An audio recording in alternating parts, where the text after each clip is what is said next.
Donc je vais continuer quelques aspects de l'analyse des équations de Sakai ou de Mortensen-Duncan-Sakai. Je voudrais préciser deux choses que j'ai dites la semaine dernière, parce que je ne voudrais pas qu'il y ait de malentendu là-dessus. Il n'y a rien de très embêtant.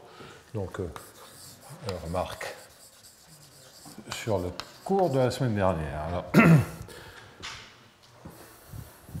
la première remarque, c'est cette histoire pas d'unicité, puisque ça on peut découpler assez facilement, c'est cette histoire d'estimation de stabilité qui seront importantes pour démontrer en fait, au-delà de l'unicité du système dynamique, quand on regardera les équations d'Hamilton-Jacobi-Hellman associées, on aura besoin de tels arguments d'estimation, de stabilité, etc. Bien. Donc, peut-être je devrais rappeler quelques notations. Alors,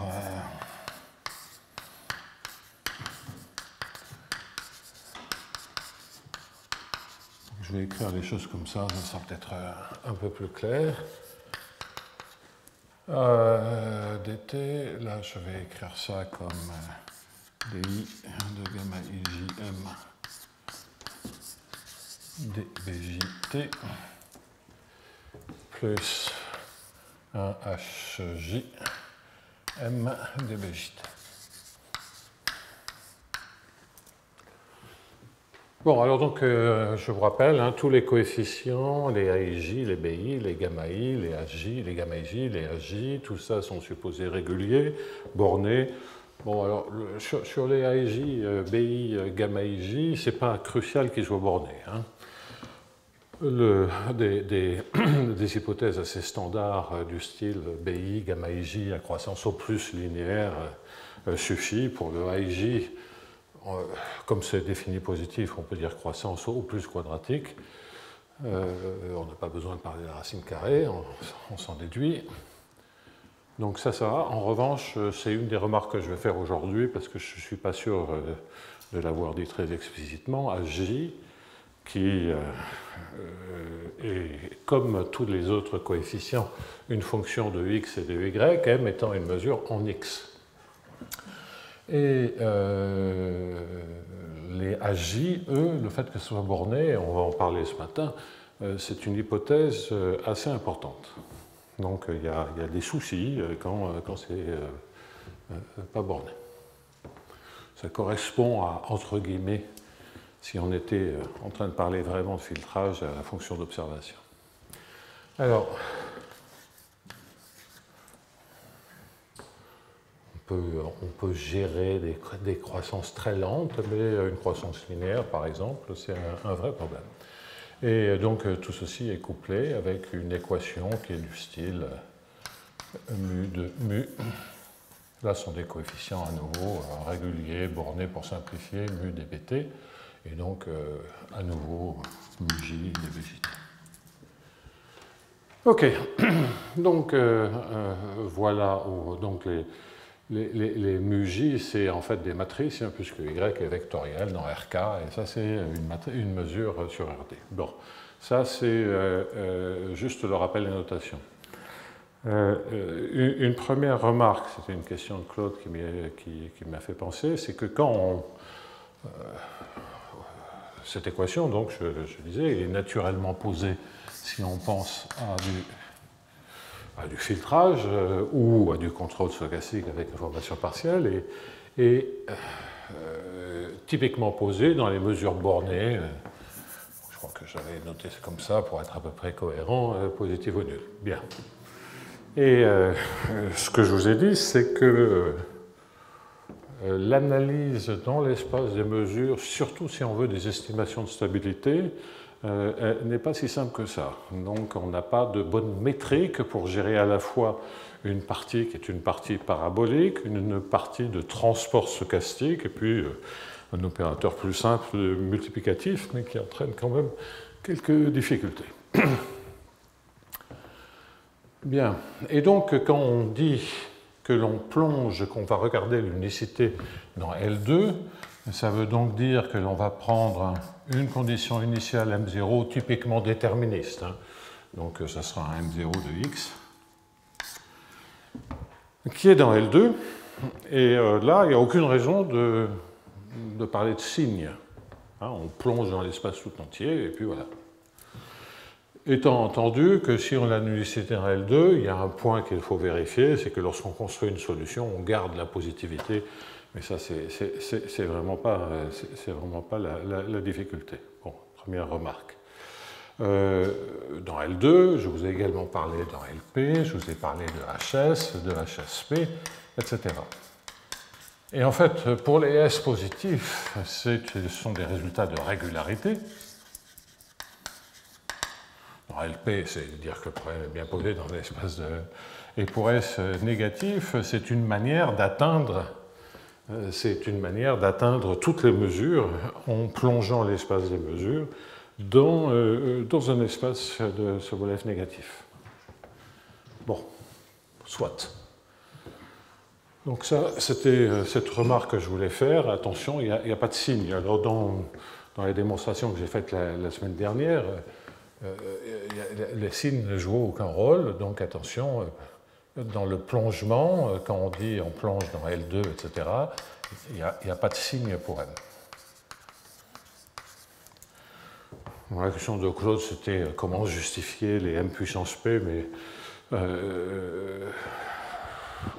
ça, c'est du travail parabolique standard, et je vous montrerai quelque chose aujourd'hui qui est bien plus délicat que ça.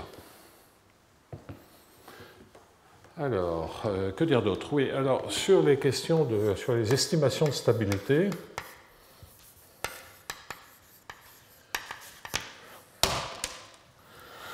donc le point, c'est que on les a séparés. Il y a une estimation de stabilité. Qu'est-ce que ça veut dire une estimation de stabilité?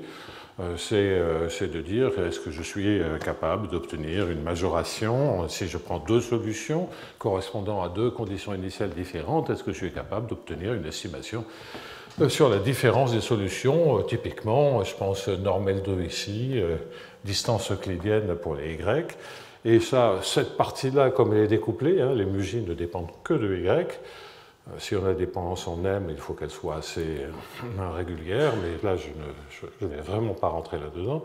Donc, quoi qu'il en soit, si je... il ne faut pas qu'elle donne trop d'informations si vous pensez au filtrage. Si vous avez vraiment une dépendance en X très détaillée, c'est-à-dire que vous connaissez X. Donc, c'est assez naturel que pour qu'il n'y ait pas trop d'informations à travers l'observation, ça soit une fonction qui regarde des moyennes, qui regarde des choses comme ça, des quantités qui ne donnent pas trop d'informations sur X, sinon on est en train de dénaturer complètement le problème. Donc, bon, on ne va pas rentrer là-dedans, c'est des extensions que je n'ai jamais regardées avec précision. Et là, on est évidemment dans une situation où les MUJ ne dépendent que de Y. Bon, donc sur cette partie-là, c'est une équation différentielle stochastique standard. On a toutes les estimations qu'on veut depuis Ito. Et la question, c'est qu'est-ce que l'on peut dire de ces estimés-là? Alors, on a, la semaine dernière, découplé les choses en disant on a l'estimé sur Y, après on gèle Y et on regarde les estimés sur des différences entre deux solutions. Donc F, c'est M1 moins M2, deux solutions. Je rappelle que les AIJ, là-dedans, sont des fonctions de X et de Y, comme les BI, et comme les gamma IJ sont des fonctions de X, Y. En revanche, les AJ aussi sont des fonctions de X, Y. Je rappelle. En revanche, le mu est une fonction de Y seulement. Alors, donc, si je regarde F M1 moins M2 et que je fais la formule de Ito, donc, je disais, on en était à cette estimée de stabilité, que donc si on regarde d sur dt, et puis je vais l'écrire dans un instant ici, si je regarde d sur dt de l'espérance de m1 moins m2 carré, il me semble qu'il y a un petit écho, mais ce n'est pas gênant pour vous. Bon. D sur dt de m1 moins m2 carré, je vais me concentrer sur les quelques termes les plus importants. Donc, on est en train de parler d'une solution y1m1, d'un couple solution, et y2m2. Donc, lorsque je fais ça, je vais avoir un bon terme que j'écris comme ceci, AIJ1. Qu'est-ce que ça veut dire AIJ1? AIJ est une fonction de x et de y. Donc AIJ1, c'est AIJ de x et de y1. On va avoir dj de m1.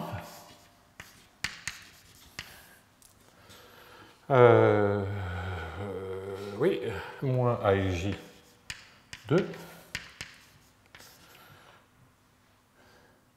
dj de m2.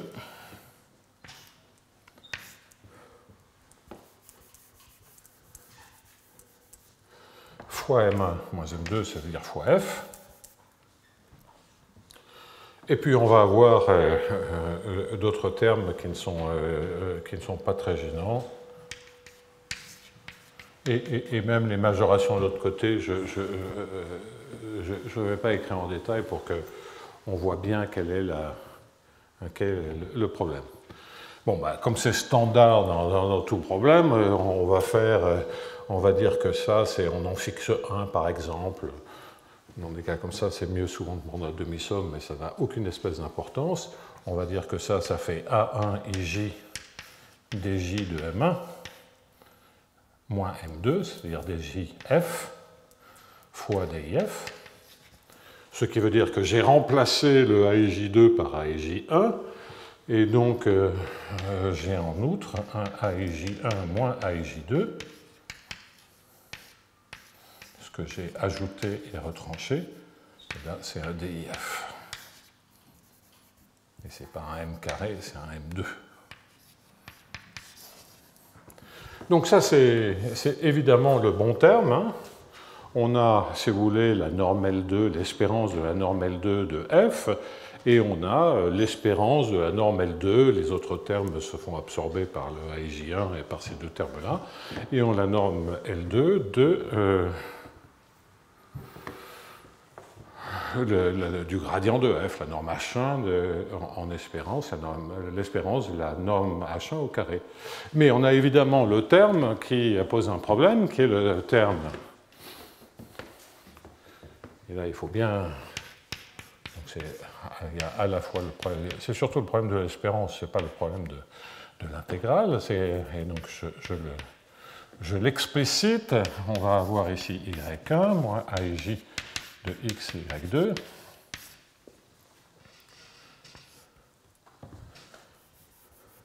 Donc, je n'ai pas encore de valeur absolue. On a cette différence. Et qui est multiplié par un dj de m2, je crois, et un dif.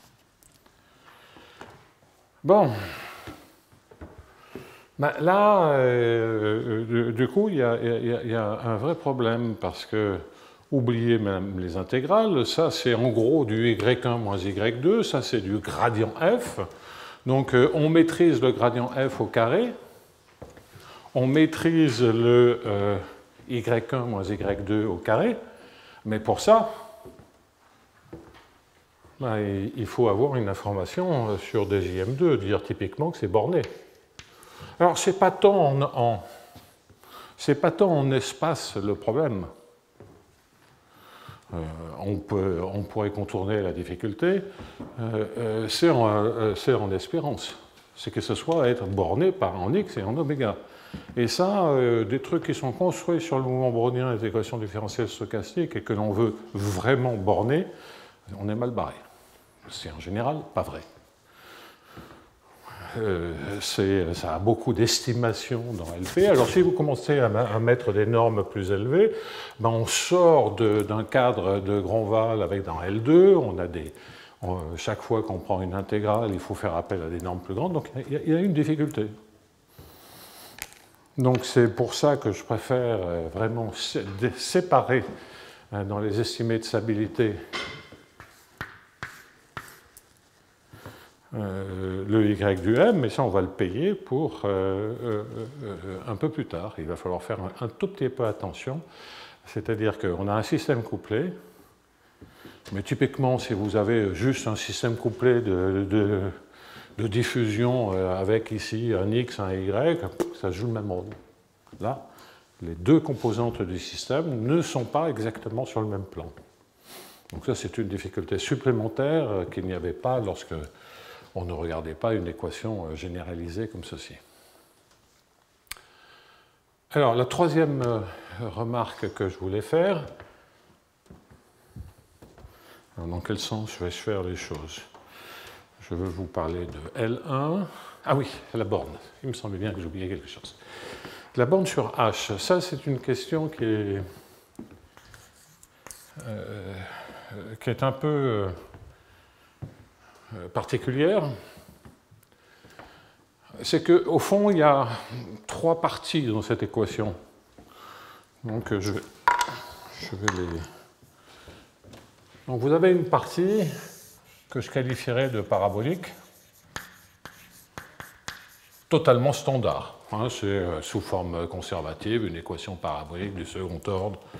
Il y a des choses qui sont maintenant bien connues depuis 60 ans à peu près. Bon, vous avez ici une équation de transport stochastique.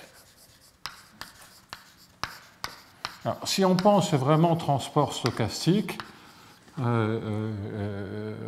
veut dire que transport, c'est avoir ici dt, là j'ai un dB, et si on veut vraiment dire c'est du transport, pour dire que dB, ça marche à peu près comme un forçage déterministe, il faut écrire ça au sens de Stratanovich. Donc qu'est-ce que ça veut dire? Ça veut dire que vous devez prendre la partie qui est ici en 1,5 de gamma transposé IJ dIJ, vous devez la rajouter à ça pour que ça fasse vraiment le terme complet de transport stochastique. Un problème de transport, lorsqu'on pense à des mesures ou à des fonctions, peu importe, lorsqu'on pense à des mesures, un problème de transport, sous forme conservative, qu'est-ce que ça fait? Ça prend la densité initiale et on la transporte par le flot associé. Et là, le flot associé, c'est le flot stochastique associé à gamma et à B. Bon. Donc là encore, pas de problème. Les gammas sont réguliers, le flot est très régulier, donc on fait tout ce qu'on veut, l'équation parabolique, on sait tout. Et celle-là, c'est pas une équation très méchante,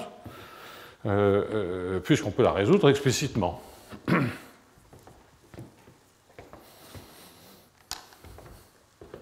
Alors, écrivons les choses. Ouais. Donc, effectivement, si on écrit dm sur dt égale HMdB, donc c'était un peu pour analyser le type d'équation, j'aurais pu le dire la semaine dernière, et puis j'en parlerai, je reviendrai un peu sur ces questions-là en vous disant quelques mots sur l'existence, là, ce sera la remarque d'après. Mais donc si on se concentre sur celle-là, on met tous les autres coefficients à 0, et on regarde ce qui se passe. Bon, la solution, là, elle n'est pas très compliquée à écrire, donc ça fait un M qui est la condition initiale M0, qui est multiplié par l'exponentielle de l'intégrale de 0 à t de h dB, moins 1,5 de l'intégrale de 0 à t de la norme au carré de h ds. Ça, c'est la solution. Alors, je n'ai pas sorti le h de l'intégrale parce que dans h, il y a x. Bon, ça, je peux le sortir de l'intégrale, mais il y a aussi y, qui veut dire un ys. Bon.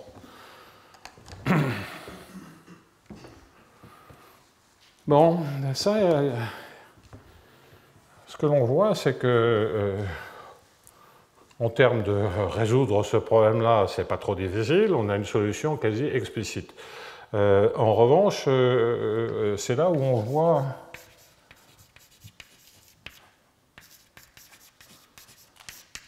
que H borné, ce n'est pas une hypothèse de simplificatrice. C'est une hypothèse dont on a besoin pour, par exemple, travailler dans L2. Alors, calculons. Bon, allez, je vais faire tout de suite l'espérance de l'intégrale de M2 donnée par cette formule. Donc, vous allez avoir l'intégrale, vous allez avoir M0 carré qui est déterministe, et puis vous avez quoi? Vous avez l'espérance, et tout ça c'est intégré en x, de l'exponentielle. Le carré, ça vous fait 2 fois l'intégrale de 0 à t de h dbs, moins 1, l'intégrale de 0 à t de h carré ds, bien.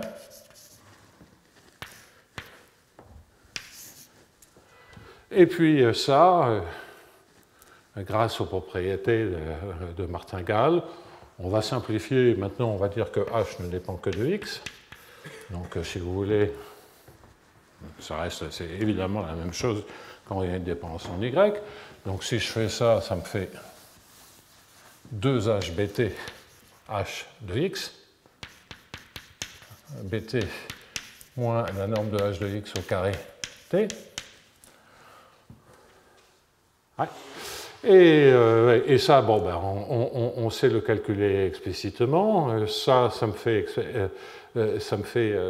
l'espérance exponentielle de 2h carré t. Et donc tout ceci, ça fait exponentielle de h de x au carré t.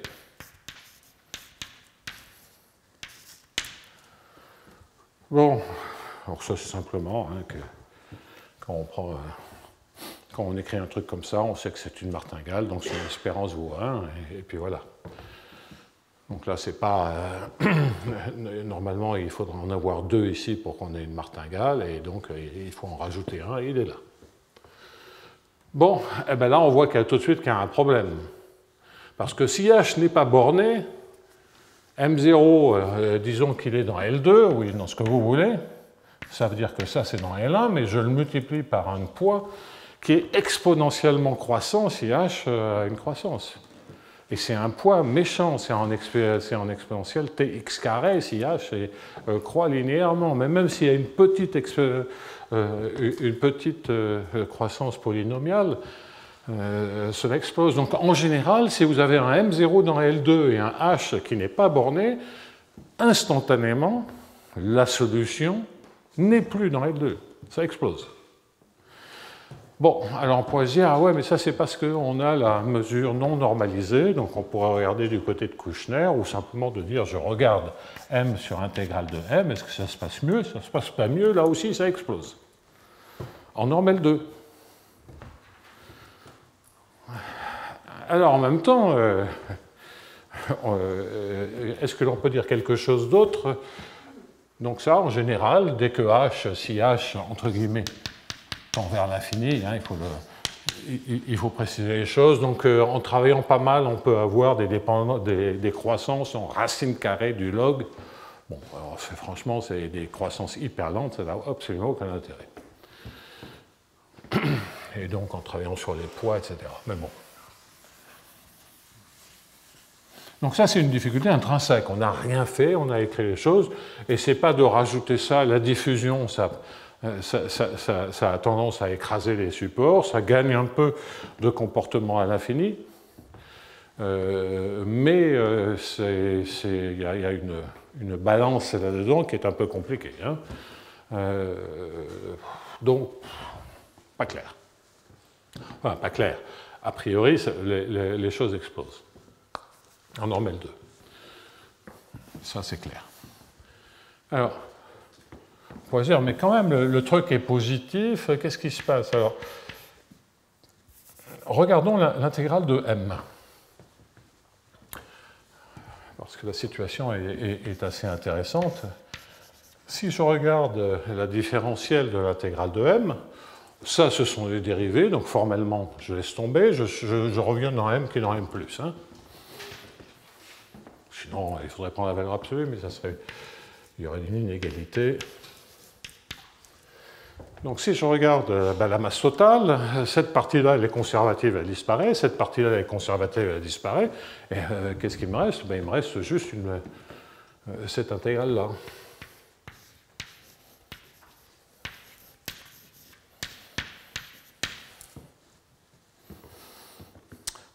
Et donc, vous voyez d'ailleurs au passage, le fait que la masse ne soit pas toujours 1, parce qu'il n'y a aucune raison que ça fasse 0. C'est normal, hein, on a pris la densité conditionnelle non normalisée. Bon. Vous observez aussi qu'en revanche, d sur dt de l'espérance de l'intégrale de m est égal à l'intégrale de m0, c'est-à-dire si c'est 1 au démarrage, hein, la densité conditionnelle non normalisée, bon, ça peut être 1. La masse totale peut être 1. En tout cas, la masse complète en espérance ne bouge pas. Mais en revanche, il y a des fluctuations. Et ces fluctuations, si les h sont non linéaires, peuvent être très très grandes, ce qui empêche de conserver un objet dans L2 lorsque h n'est pas borné. Bon, alors il y aurait beaucoup de choses à dire dans le cas H non borné, mais je ne connais pas de solution simple pour étudier ce genre de choses. Bon, c'est pas crucial, mais on a l'habitude en général dans ces questions d'analyse stochastique ou d'équations dérivées partielles que si on sait gérer des coefficients bornés, on sait en général gérer des coefficients qui ont des croissances raisonnables. Souvent, c'est au plus linéaire pour les équations. Pour, par exemple, les équations de transport. Bien. Là, on sait gérer borné, et on peut se permettre une croissance, hein, comme ça, en travaillant déjà pas mal, une croissance qui soit en racine de log. Bon, là, on ne peut pas dire qu'on étende vraiment beaucoup la généralité en partant de borné. Bon. Donc là, c'est un phénomène typiquement stochastique, d'intégrale stochastique, d'intégrale au sens d'intégrale spatiale, mélangée à une EDS qui crée le problème. Bon, dont acte. Mais je voulais l'expliciter parce que cela me paraît pas trop, ça me paraît assez important. Alors, je vous ai montré des estimés L2, des estimés LP, et puis j'ai commencé à vous expliquer des estimés H-1. Donc la quatrième remarque, c'est qu'on a des estimés dans tous les LP, en tout cas pour P compris entre 1 et l'infini, hein, pas dans l'infini. Donc dans l'infini, quand vous avez des intégrales stochastiques, des équations différentielles stochastiques, les normes de max marchent très très mal. Et ça, c'est typiquement lié au fait que si vous prenez deux solutions d'une équation différentielle stochastique, le max, on a tendance à dire que le max est une sous-solution pour beaucoup d'équations, mais sur la partie stochastique, le max, sur la partie brownienne, est une sursolution. Ça va dans le mauvais sens. Donc là, il y a une vraie différence, et donc à l'infini, pas de touche. En fait, on a aussi des estimés HSP, quel que soit S, posé dans R, toujours pour P compris entre 1 et l'infini. Alors, donc, nous avons vu la semaine dernière les estimés L2, LP, et je vous avais expliqué très rapidement pourquoi on avait des estimés H-1, étant entendu que les estimés H1, donc j'avais dit aussi que HSP, je ne toucherais pas à autant de techniques et que je prendrais un S égale 1 ou 1 ou moins 1. Donc S égale à 1, si vous voulez penser à H1, ça sont des estimés assez faciles, parce que qu'est-ce qu'il faut faire? On dérive l'équation en M,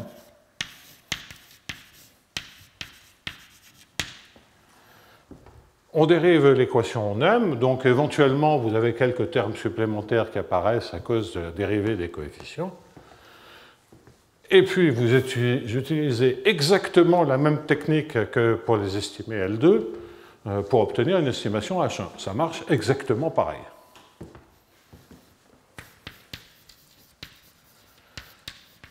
Donc c'est plus facile dans ce sens-là que dans les exposants négatifs.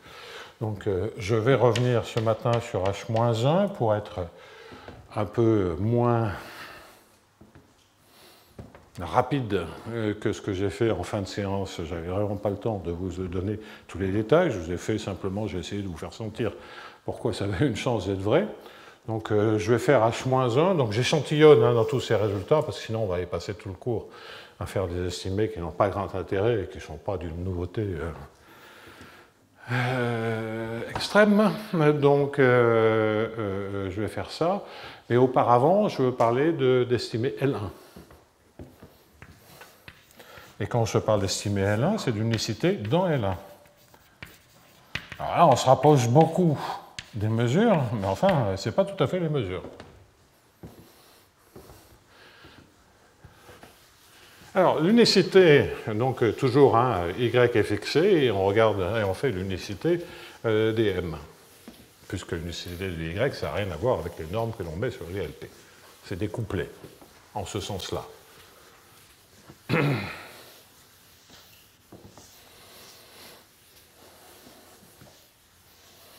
L'aspect découplé n'est pas très important, mais c'est surtout que l'on peut gérer facilement les y, même si on avait une dépendance en m dans les mu, ça ne serait pas gênant, à condition que ce soit une dépendance très molle. Alors, l'unicité dans L1, vous vous souvenez de ce qu'on a fait dans LP.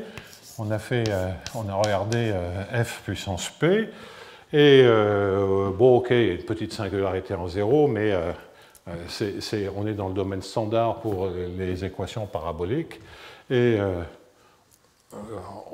tous les termes positifs, à nouveau, contrôlent les termes négatifs, il n'y a pas de souci.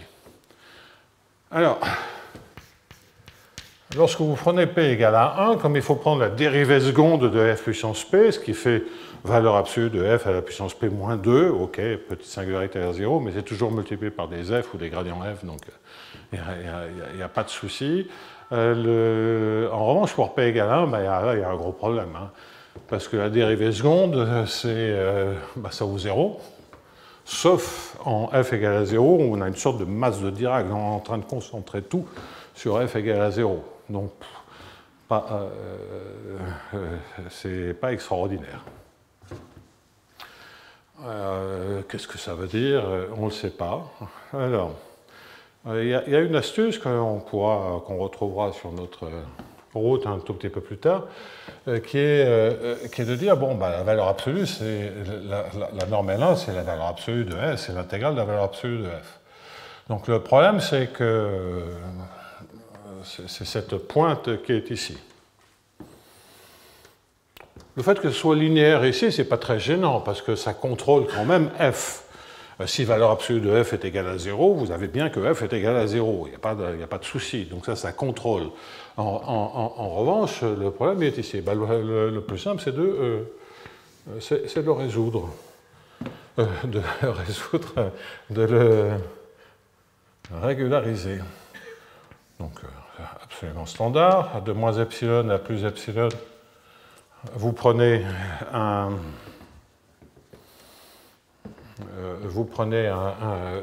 une fonction parabolique, et puis que vous prolongez par une fonction linéaire. Donc, mon dessin est atroce, évidemment. Et puis de manière paire, de manière symétrique de l'autre côté. Donc, vous voyez que ce que vous avez, c'est vous avez juste un peu régularisé la pointe. Mais après, vous avez aussi une croissance linéaire si vous ajustez bien la taille de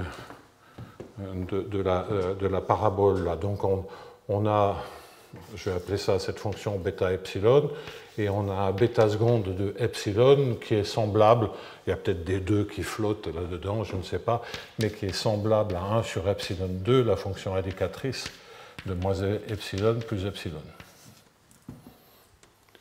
Voilà, et donc une croissance linéaire, donc c'est pratiquement la fonction valeur absolue, et ça, maintenant, je vais faire la même démonstration que la semaine dernière, et à la place d'avoir f carré, je vais prendre bêta epsilon de f. Bon. Alors, il y a 10 000 termes que je ne vais pas tous réécrire, et je vais me concentrer sur les principaux.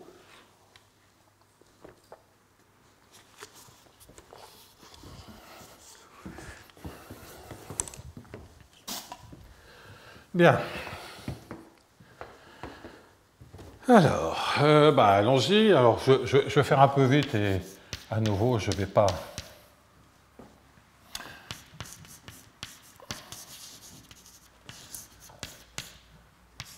Donc, quand on fait ça, là, je fais beaucoup d'opérations à la fois pour ne pas y passer, trop de temps.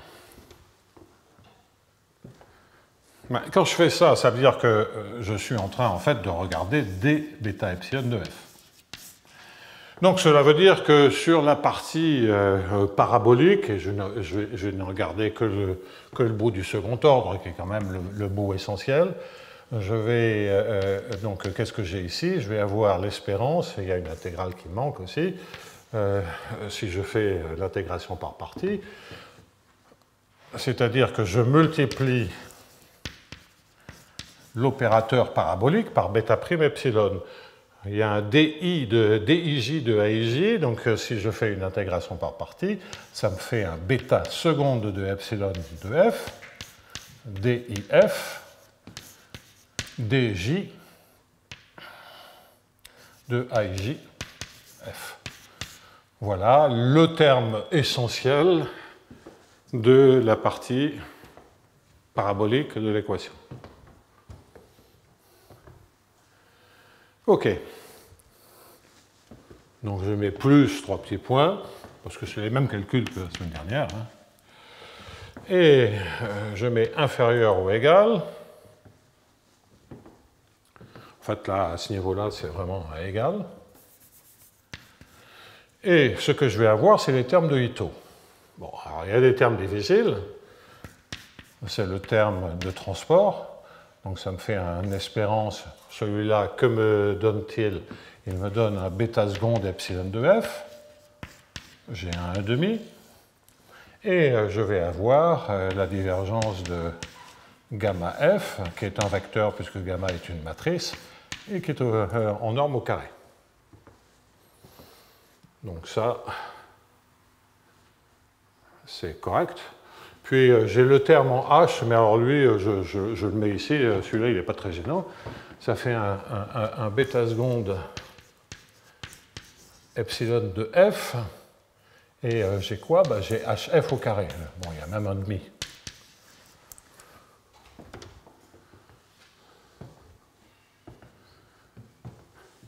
Bon, l'espérance intégrale. Le h, il est borné. Donc ça me fait un c. Qu'est-ce qu'il me reste? Il me reste bêta seconde de epsilon de f fois f au carré, qui est quoi? Qui est 1 sur 2 epsilon, f2, 1 sur f. Je ne sais pas pourquoi j'ai mis 1 sur epsilon 2, ça n'a...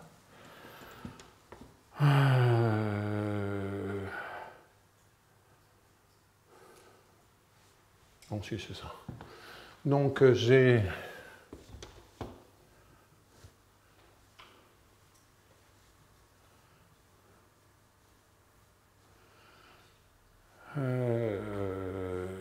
j'ai un 1 sur epsilon 2 f2. Mais c'est ça. Et ça, c'est juste la partie parabolique de l'équation, avec la fonction indicatrice de moins epsilon epsilon. Donc, à des constantes près, c'est inférieur à C0 fois b epsilon de f. Je n'ai que cette partie-là de bêta epsilon. Donc, vous voyez que ce terme-là et ainsi que beaucoup de termes du même tonneau, est absorbé par un gros val. Donc si je vais mettre ici plus une constante fois l'espérance de l'intégrale de bêta epsilon de f. Donc ça c'est exactement comme dans les normes L2 ou les normes LP, avec cette petite observation.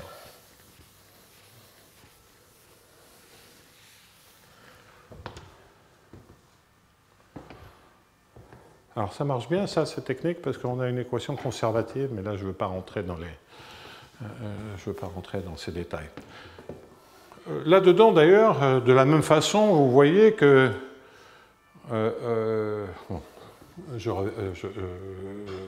il faut que je gère ça un peu plus lentement. Donc là-dedans, vous avez un terme qui est facile, qui est le dj de AIJF, parce que ce que vous avez, c'est un intégral de bêta epsilon de f DIF, toujours pareil, quand on dérive les coefficients, normalement, c'est des termes d'ordre inférieur. F, que vous pouvez évidemment absorber par un intégral de bêta epsilon f carré, dont on a déjà parlé, hein, c'est quelque chose qui va rentrer là-dedans.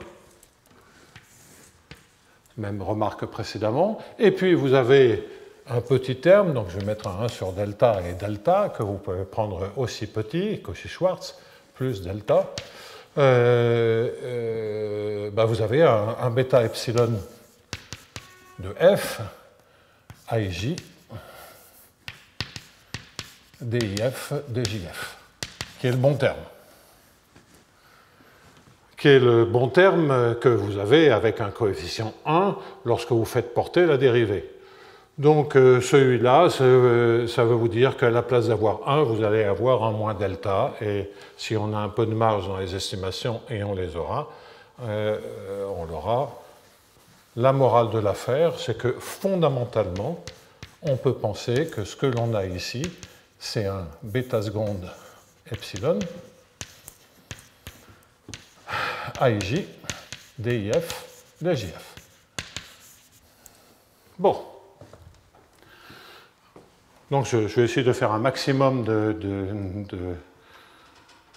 démonstrations orales pour ne pas vous noyer sous les détails techniques. On a tout plein de termes qui sont absorbés par ceci. Et là, lorsque je prends la divergence de gamma f, vous avez une partie qui est divergence de gamma fois f, c'est-à-dire la norme de divergence de gamma, gamma est une matrice au carré, fois f carré. Divergence de gamma, la norme au carré, c'est borné, donc à nouveau c'est du bêta seconde epsilon de f, f2, à nouveau ça part là. La partie qui reste, c'est un gamma gradient f. Donc je peux finalement remplacer tout par 1/2 de l'espérance de l'intégrale de gamma gamma transposé j, DIF, DJF. Et évidemment, j'ai un bêta epsilon, un bêta seconde epsilon de f. Comme là. Et donc tout ceci est maintenant vrai, à ceci près que, comme j'ai absorbé, j'ai pris, au lieu d'avoir 1, j'ai éventuellement 1 moins delta, et que le C dépend de delta, et ça c'est correct. Donc grosso modo, hein, tous les autres termes, je les absorbe par celui-ci. Oui, je les absorbe par celui-ci, et je suis obligé de manger un tout petit peu de ce terme-là.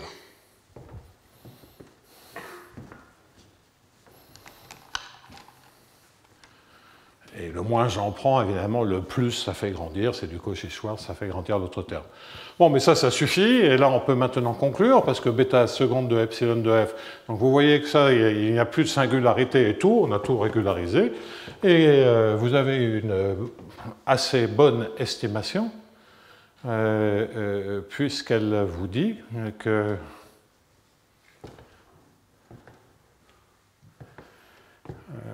ça vous dit plusieurs choses. Alors première observation, c'est que Rappelez-vous, AIJ est supérieur, c'est une hypothèse absolument fondamentale. 1,5 de gamma-gamma transposé plus nu fois delta IJ. Donc ceci, on peut vraiment l'absorber par le 1 moins delta qui est ici. Et il va m'en rester un peu. Et donc la morale de l'affaire, c'est qu'on a ainsi obtenu l'estimation suivante, d sur dt, qui est vraiment une estimation de stabilité, l'intégrale de bêta epsilon de f, et qui ne nécessite que des bornes L1. L'intégrale de bêta epsilon de f, vous avez ici quelque chose que je vais appeler kappa, l'intégrale de... Alors c'est un truc bizarre ça, hein, cette borne-là. Donc je la mets entre parenthèses parce qu'honnêtement on ne sait pas très bien quoi en faire. Hein. Ce bêta seconde epsilon de f, le gradient f carré, hein, c'est exactement ça dont il s'agit. Et que tout ceci est majoré par une constante. Hein, on a pris delta suffisamment petit en fonction de ce qu'il faut du nu. Donc typiquement delta plus petit que 2 nu ou nu sur 2, peu importe, plus c fois l'intégrale de bêta epsilon de f. Bon. Alors ça démontre la stabilité, et plus que la stabilité.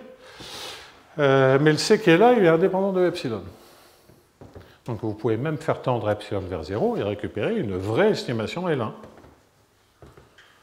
Donc on peut travailler dans L1. Et la justification, donc pourquoi ça marche? Ben, ça veut dire, c'est que si je prends la norme L1, normalement j'ai la dérivée seconde qui me crée une masse de Dirac lorsque je prends la dérivée seconde, mais la masse de Dirac, je l'ai à peu près partout. Alors que bon, faire des Cauchy-Schwarz avec des masses de Dirac et tout, c'est quand même pas très agréable. Donc en régularisant, ben, en fait, dans la norme L1, ça marche pareil. Et ça marcherait exactement pareil avec W-1,1. En combinant avec ce que je vais maintenant démontrer dans les sublèves négatifs. Alors c'est assez intéressant parce que la norme W-1,1, c'est aussi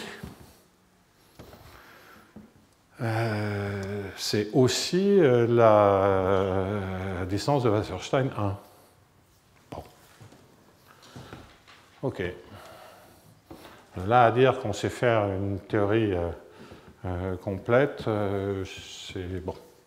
Là, pour l'instant, je suis juste en train d'analyser l'équation de Zachary. Dans un cadre un peu plus général que le cadre habituel, enfin que le cadre classique, habituel, c'est un mot bizarre, et surtout une analyse beaucoup plus fouillée que ce qui a été fait. Alors, je pense que... Oui, alors H-1.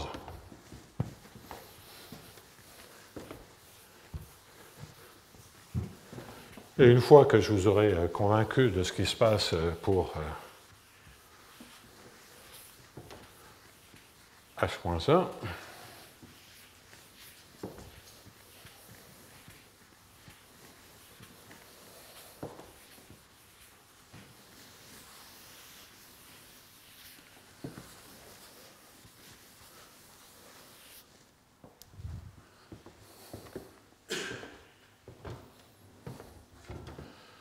alors 5, c'est donc l'unicité est estimée. Donc, je le répète une fois de plus, hein, parce qu'on va voir apparaître ça hein, dans la deuxième partie du cours aujourd'hui. Ce sont des estimés à Y fixés. Hein. Le Y, il est géré à part. Alors, la cinquième observation, et ça c'était estimé une unicité dans L1, c'est retour sur l'estimé de vraie stabilité, puisque c'est la même estimée dans H-1 que dans L2, enfin, toute chose égale par ailleurs. Même type d'estimation. Et bon, je pourrais faire H1, je pourrais faire H2, HS, non entier, etc. Ça demande juste un peu plus de connaissances. C'est le cas des S non entiers, ça demande un peu plus de connaissances sur des opérateurs fractionnaires. Bon, C'est ultra technique et je ne vais pas vous infliger ça et en même temps il n'y a aucune difficulté. Ça se passe comme ça doit se passer. Alors l'estimé H-1, je vais aussi faire une petite simplification, c'est que l'estimé H-1, normalement, c'est vraiment regarder moins Laplacien plus 1 moins 1 f, parce qu'on est dans RD tout entier. C'est ça, une manière de représenter la norme H-1, c'est ça.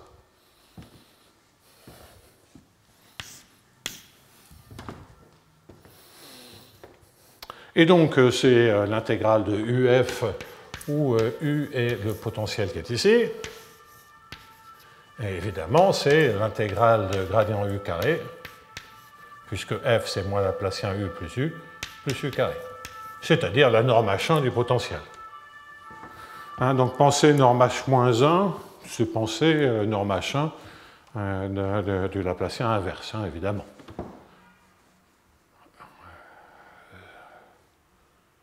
OK. Alors, je vais tricher dans le sens où, pour alléger les notations, je ne vais pas tenir compte du 1. Alors, je ne vais pas tenir compte du 1. Qu'est-ce que ça veut dire? C'est que là, je suis en train de regarder les normes homogènes.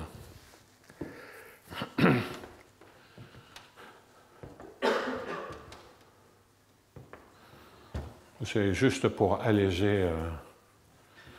Et je vais appeler K moins Laplacien moins 1. Sous-entendu, c'est moins Laplacien plus la fonction 1, constante égale à 1, moins 1.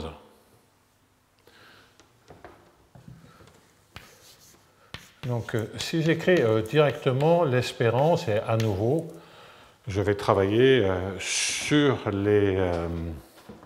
les termes essentiels comme je viens de le faire pour L1. Donc, si je dis F étant la différence de deux solutions, à nouveau, hein, Y est fixé, M1, M2, sont deux solutions de la partie M de l'équation. OK. Plus, alors, donc, qu'est-ce que je vais avoir? Le terme essentiel, ça va être l'espérance de DI de KF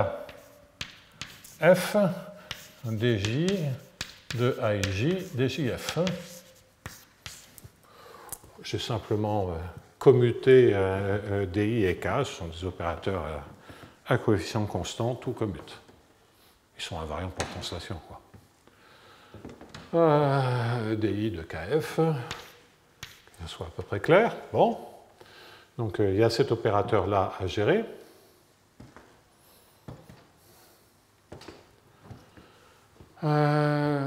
Quoi d'autre? Donc celui-là, il est bon. J'ai plein d'autres termes dont on comprendra par la suite qu'évidemment, ils sont d'ordre inférieur. Je vais directement, et à nouveau, hein, c'est le terme essentiel, hein, tous les autres termes sont d'ordre inférieur, c'est le terme du second ordre. Et l'opérateur du second ordre, hein, la dérivée seconde, c'est K, hein, puisque c'est l'intégrale de KFF, et donc vous attendez à avoir un K. Et déjà, je passe tout de suite à gamma gradient U, gamma gradient U, gradient F. Donc ça, c'est la formule de Ito. Là, il y a une intégrale.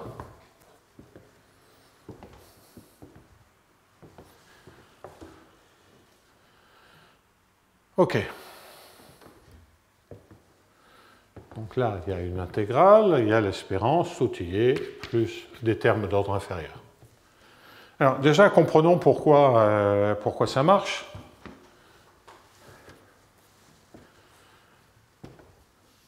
Vous voyez que ce que j'aimerais avoir ici, c'est quoi? J'ai la norme H-1 au carré. Ici, normalement, j'ai une norme qui est un cran au-dessus. Hein. Avant, dans L2, j'avais L2 ici, H1. Donc je m'attends à ce que ceci, dans le meilleur des cas, ça ressemble à la norme L2. Je m'attends à ce que ce terme-là soit également du même tonneau. Bon. Alors, qu'est-ce que je peux dire là-dessus? Ce que je peux déjà faire, c'est-à-dire que celui-là, normalement, il doit être en taille de norme L2. Le gradient qui est ici, je peux, pour faire apparaître une norme L2, je peux le faire passer de ce côté-là. Ce faisant, je crée un terme supplémentaire. Mais vous voyez à nouveau que c'est comme les termes d'ordre 1, il va être d'ordre inférieur. Donc, en allant un peu vite, je vais dire que ce que je vais avoir ici, c'est un terme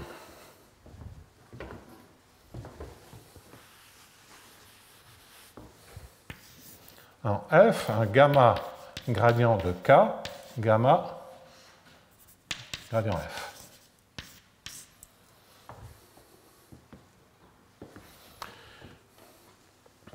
Et donc là, vous avez un certain opérateur gradient K auquel on applique l'opérateur de multiplication, et ce que vous aimeriez, c'est échanger leur place. D'accord ? Admettons qu'on puisse échanger leur place, les commuter, gamma gradient K. À ce moment-là, vous voyez apparaître un terme qui va être l'intégrale de f de gamma gamma transposé de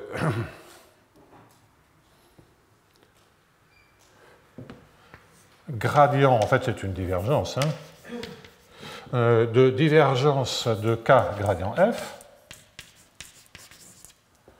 Et il y a un signe moins parce que j'ai fait une intégration par partie, mais peu importe. Et ça, qu'est-ce que c'est, divergence de K gradient? Ben ça fait le Laplacien, moins Laplacien moins 1. Ça fait l'identité avec le plus. Ça me fait exactement F. Bon, et donc, ce que ça nous donne, c'est bien la norme L2. Et là-dedans, ben, on veut jouer exactement le même genre de jeu en commutant les dérivations et en obtenant à la fin ce qui nous intéresse. Et là, j'ai un peu triché, en fait. Le mieux, c'est de faire apparaître U, et ce que l'on voit apparaître, si on écrit les choses un peu plus proprement, je n'ai pas fait attention du tout aux aspects vectoriels. Donc ce que je vous ai écrit, c'était vrai en dimension 1. Si on fait les choses de manière vectorielle, le mieux, c'est d'arriver à... ça, c'est la norme H-1.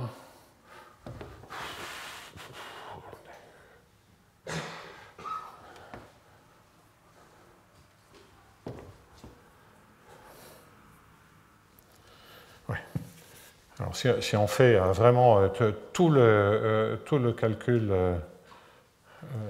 vectoriel, ce que l'on va avoir, c'est un DIK U, DJK U.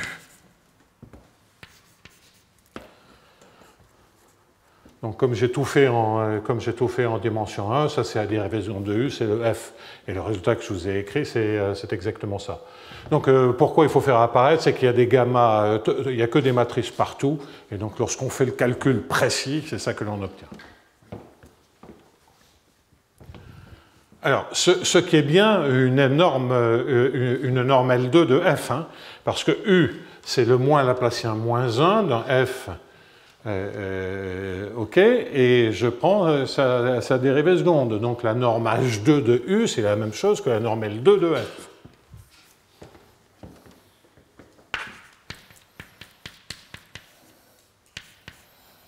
Et là, il y a même une identité totale.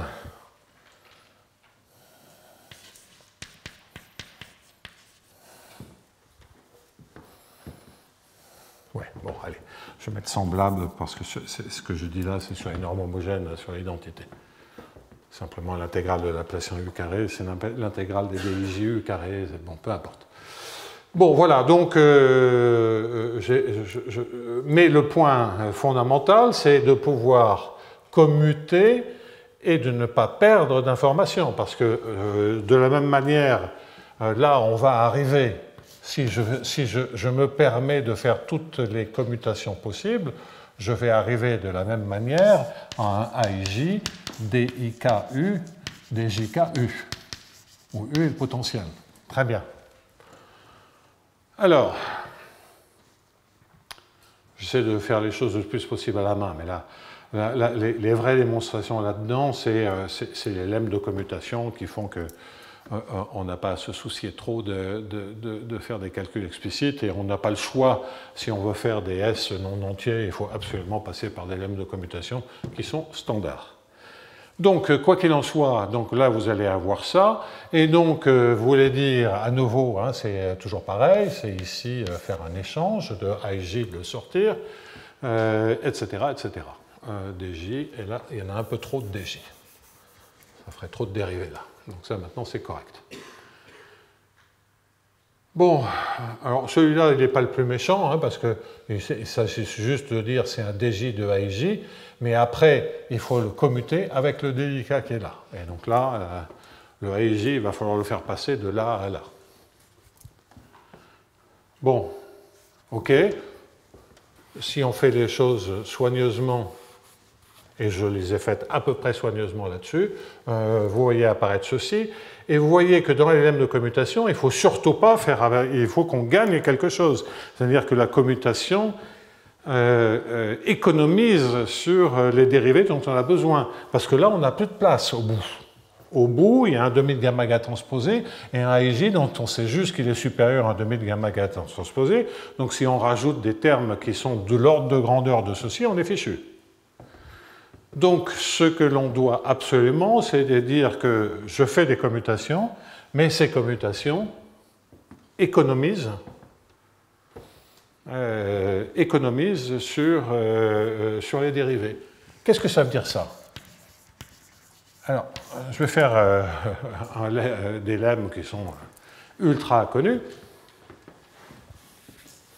Et je vais d'abord les faire avec le Laplacien. Après tout, c'est quelque chose dont on a besoin, mais avec le Laplacien, on peut le calculer. Et une fois que vous avez compris comment ça marchait avec le Laplacien, on comprendra comment ça marche pour le Laplacien moins 1. Et puis, si vous voulez faire de l'interpolation, vous aurez toutes les puissances comprises entre moins 1 et plus 1. Bon. Ça marche, on peut le faire directement pour les puissances fractionnaires. Et je le fais pour le Laplacien, mais vous pourrez le faire, c'est exactement pareil, avec un opérateur d'ordre plus élevé. Donc, on va analyser le commutateur, ça se fait à la main, mais je veux bien que vous voyez ce qui se passe. Si vous partez de H1, alors, je pourrais partir de H2, H1, L2. Bon, alors le H-1 là-dedans, des moins Laplaciens dans H-1, ça fait du H-3, on n'aura pas besoin de trucs négatifs comme ceci. Donc cet opérateur, vous lui appliquez un U qui est dans H2, H1 ou dans L2. Si j'avais que le moins Laplacien, ben, je prends deux dérivés d'un truc dans H2, je tombe dans L2. Okay. Dire que j'économise sur les dérivés, c'est qu'au lieu que ça soit dans L2, ça appartient à H1. Donc je gagne un cran de dérivation par rapport à simplement prendre le Laplacien. Si je prends un truc qui est dans H1, normalement j'atterrirai dans H-1, je gagne un cran, ça me fait L2. Dans L2, je gagne un cran, ça fait H-1. Bon. Alors, cet opérateur, l'opérateur de commutation, c'est de dire moins Laplacien de phi U moins phi moins Laplacien U. Hein, c'est de cela dont il s'agit, la commutation de ces deux opérations. Et dans ces espaces-là, si U est dans l'un quelconque de ces espaces. Alors, quand c'est l'opérateur direct et qu'il n'est pas d'ordre fractionnaire, ben ça, on fait le calcul explicitement. Qu'est-ce qu'il vous reste? Ben, il vous reste moins 2 gradient phi, gradient u. Les phi laplaciens u, évidemment, se tirent, et moins laplacien phi u. Et là, les phénomènes dont je parle, vous allez les lire dessus. Imaginez que u soit dans H2. Alors là, c'est phi régulé. Hein. Et dans la démonstration, on lit de quelle régularité on a besoin. Si U est dans H2, gradient U est dans H1, donc ça c'est dans H1. Et ça c'est même mieux puisque U est dans H2. Donc vous lisez la régularité H1. Si U est dans H1, et puis après je vais arrêter là parce que vous avez compris, gradient U est dans L2, donc tout ceci c'est dans L2. OK. Donc ça se lit. La commutation à ce niveau-là, c'est simplement dire que le mauvais terme, qui est le terme le plus élevé, qui est d'ordre 2, eh bien, il se compense exactement dans la commutation. C'est le phi laplacien. Donc, une estimée de commutation en direct comme ceci, elle est triviale. C'est la règle de dérivation d'un produit. Pour des commutations avec un opérateur de multiplication. Alors, il y a des commutations bien plus sophistiquées que celle-ci, mais grosso modo, lorsqu'on a des coefficients réguliers et que vous faites des commutations entre 12 opérateurs qui font intervenir un certain nombre de dérivés, la commutation vous fait gagner un cran. Et ça, c'est vrai, quels que soient les ordres des opérateurs. Et qu'il soit de multiplication, ça c'est un opérateur de multiplication, c'est un opérateur d'ordre 0, c'est un Laplacien à la puissance 0, hein, donc c'est extrêmement général ce genre de choses. Alors, on va en déduire un autre du même tonneau.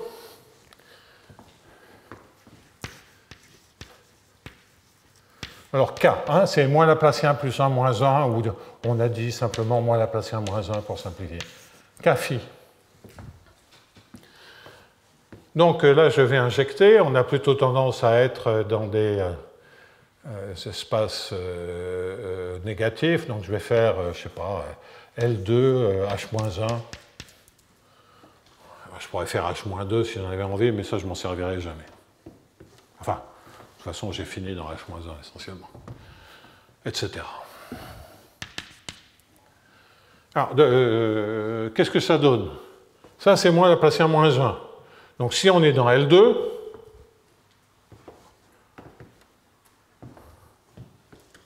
ouais, alors je vais mettre H-2.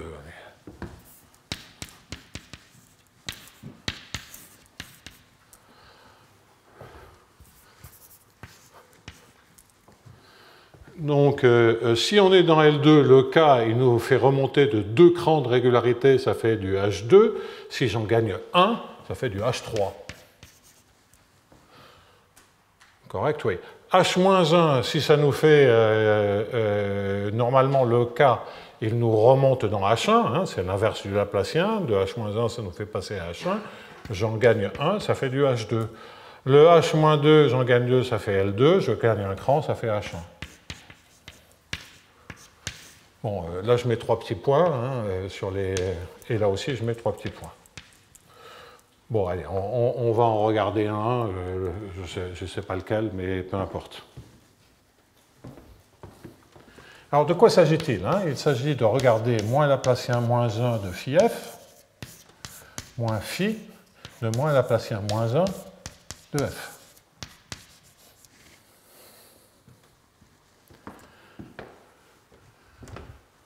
Bon, ben ça, vous l'appelez u, donc ça vous fait moins phi u. Et ça, ça vous fait moins Laplacien moins 1 de phi moins Laplacien u. OK? Et vous allez dire, parce que mesurer la régularité de ce truc, c'est aussi bien mesurer la régularité de ce que je vais écrire, c'est moins Laplacien moins 1 de phi de moins Laplacien u, moins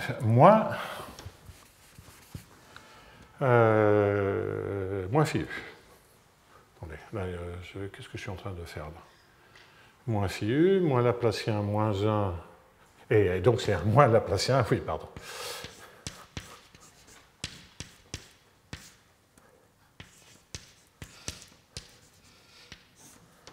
Puisque ça me fait phi u avec moins Laplacien moins 1, moins Laplacien. En d'autres termes, c'est le commutateur précédent. Mais simplement écrit avec le potentiel, hein, donc u est égal à kf, et avec un moins Laplacien moins 1 qui change la chaîne de régularité. Donc en fait, vous voyez qu'il y a, évidemment, c'est une sorte de dualité à la main, hein, de tous ces lemmes de commutation, avec moins Laplacien moins 1, moins Laplacien fractionnaire, etc., par interpolation ou directement. Tout ça, c'est la même chose.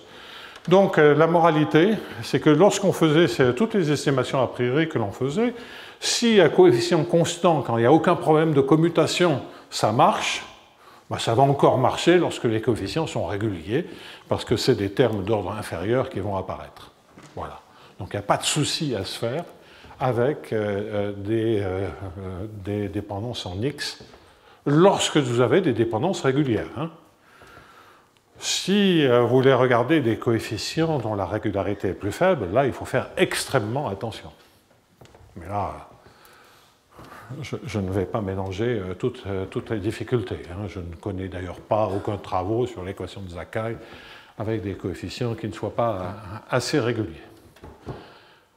Bon, alors ça finit les questions de stabilité et d'unicité. Je vais juste dire quelques mots sur l'existence. Étant entendu que l'existence ne me passionne pas, parce que d'une part, quand on est...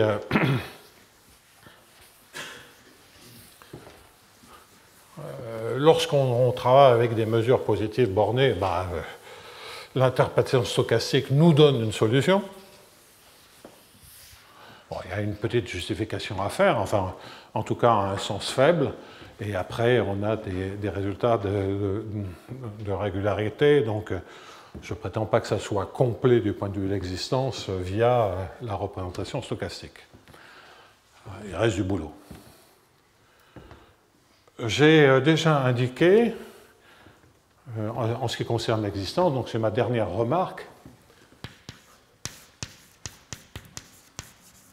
j'ai déjà indiqué qu'il y a grosso modo 3 blocs.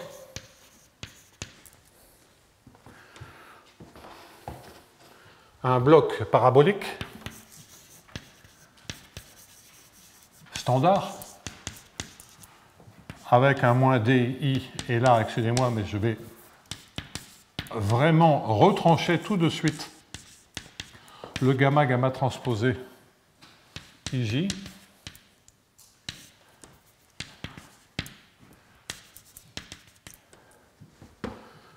Hein, donc, je ne prends pas tout l'opérateur parabolique. Donc j'ai un bloc parabolique, j'ai un bloc explicite, de résolution explicite s'il n'y avait que celui-ci, c'est le terme en HIM dBi, qui ne pose pas de problème. Et puis j'ai un bloc de transport,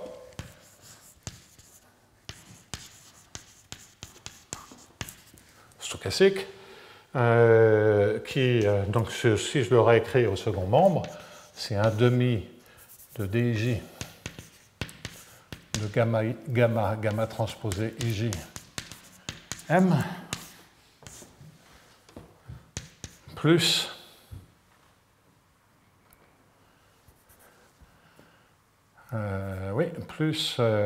plus un divergence, c'est-à-dire un dj de gamma ij m dBi. Le tout dBi. Là, c'est un dt, et là, c'est un dBi. Alors, si je regroupe ces deux termes, c'est quelque chose que j'ai indiqué auparavant, c'est que ça, c'est en fait une intégrale de Sratanovich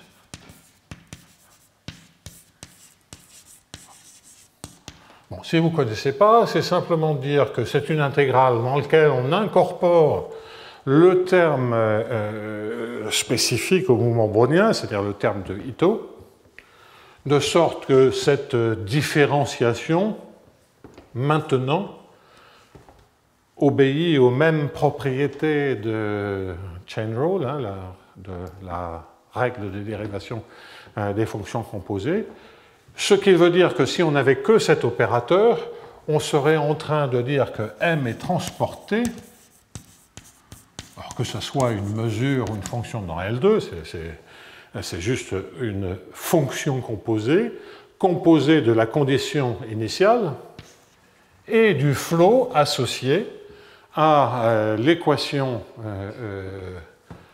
que je vais écrire avec des Z, dzt égale gamma de Z. Alors, attention, il peut y avoir un Y, donc tout ceci est en plus paramétré par un autre processus stochastique, mais enfin, bon, peu importe, dB. Et ça, c'est une intégrale de Sotanovic. Donc ça veut dire qu'il y a un terme supplémentaire si vous voulez l'écrire en Ito. Bon. Et donc, si les gammas sont réguliers, vous avez ici un flot extrêmement régulier. Ce flot vous permet de faire tous les transports, qui est bilipsitien presque sûrement, avec des estimés comme ce qu'il faut, qui est aussi régulier que gamma est régulier. Parce que dès qu'on dépasse la frontière lipschitzienne, le flot, il n'y a plus de problème sur le flot. Il y en a un lipschitzien, mais bon, peu importe. Si on parle vraiment du flot et pas simplement de la solution. Donc, quoi qu'il en soit, donc non seulement vous savez tout de suite que cette partie-là de l'équation, s'il n'y avait plus qu'elle, donnerait des solutions, mais vous savez que vous transportez toutes les régularités possibles, positives, négatives, etc., zéro problème. Bien, sur l'équation parabolique, bien, vous savez aussi que vous allez pouvoir résoudre dans tous les espaces positifs, négatifs, c'est comme l'équation de la chaleur. Et dans le bloc explicite, vous calculez tout explicitement. Donc, à moins qu'il y ait une incompatibilité dramatique entre les trois blocs, vous attendez à ce que l'on ait, d'une part, l'existence d'une solution, l'unicité a déjà prouvé, mais vous attendez aussi à ce que vous estimez que je viens de vous indiquer. Vous attendez à ce que l'on puisse, au bas mot, propager toutes les régularités. Alors, qu'est-ce que ça veut dire propager toutes les régularités puisqu'on a un objet stochastique? Certainement, c'est en espérance, en moyenne, vous attendez à transporter toutes les régularités. Donc, si vous raisonnez oméga par oméga, déjà au niveau du transport, il faut faire un peu attention à ce que vous annoncez. Hein. On n'a pas des estimations de sup à nouveau par rapport à la variable oméga. Donc il faut faire un tout petit peu attention aux normes, mais si on est en espérance de normes qui sont autres que l'infini, zéro problème. Ok, que dire d'autre là-dessus? Enfin, en tout cas, zéro problème s'il n'y a pas de problème d'incompatibilité. Est-ce qu'il y a des incompatibilités? Visiblement non, puisqu'on a vu que les estimés se passaient exactement comme il fallait. Alors tout ça pour dire que donc on s'attend à avoir non seulement de l'existence, mais à avoir, en ce qui concerne l'existence, on s'attend effectivement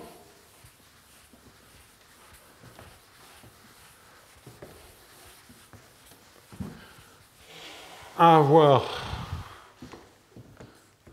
un théorème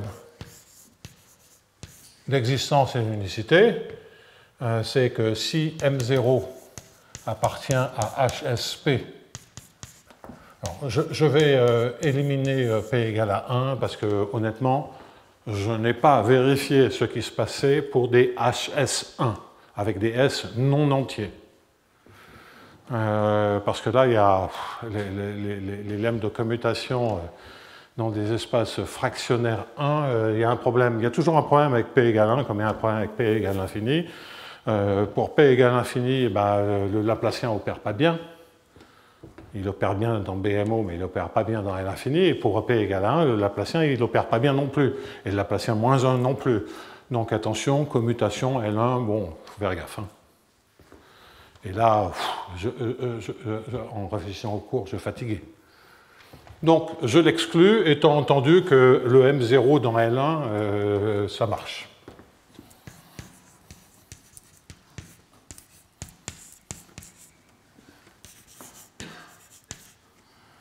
Alors, il existe une unique solution M, dans quoi? Bon, c'est une semi-martingale, je vais juste un couple Y, ça, il n'y a pas de problème, c'est une équation différentielle stochastique standard, mais le M, il est dans LP en T oméga à valeur dans HSP. Donc là, excusez-moi, ce n'est pas du tout ça. Il est continu en temps à valeur dans LP en oméga à valeur dans HSP en X. On a obtenu des estimations sur D sur dt de la norme HSP, par exemple LP, pensez LP, qui était en X et oméga. Il y avait l'espérance et l'intégrale. D'où cette écriture. C'était une estimation qui fondamentalement est dans L infini. Alors, parce que P est plus grand que 1, on a les inégalités de semi-martingale, les inégalités maximales qui nous disent qu'en fait, ce que l'on a en fait, ce sont des estimations sur le sup.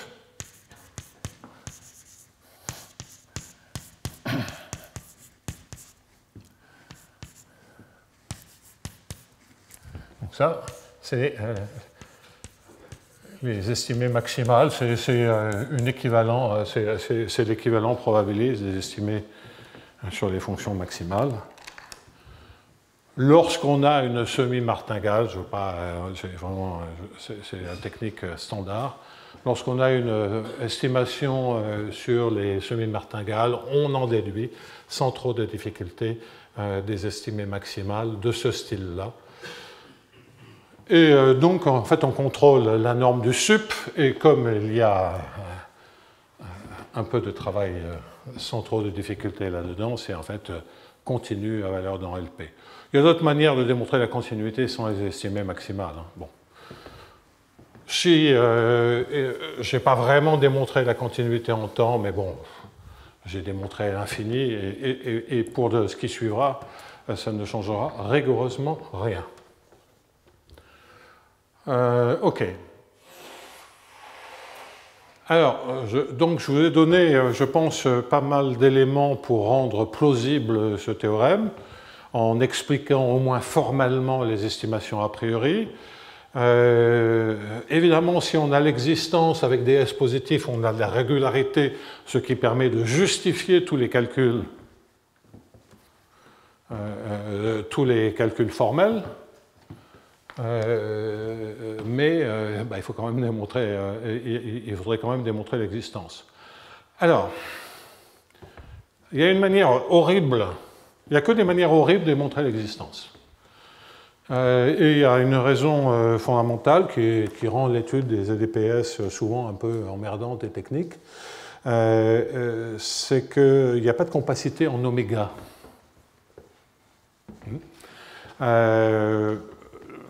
Si vous avez une EDP déterministe, que vous avez des estimations a priori suffisantes, etc., on peut s'en tirer par régularisation, point fixe, des théorèmes de point fixe.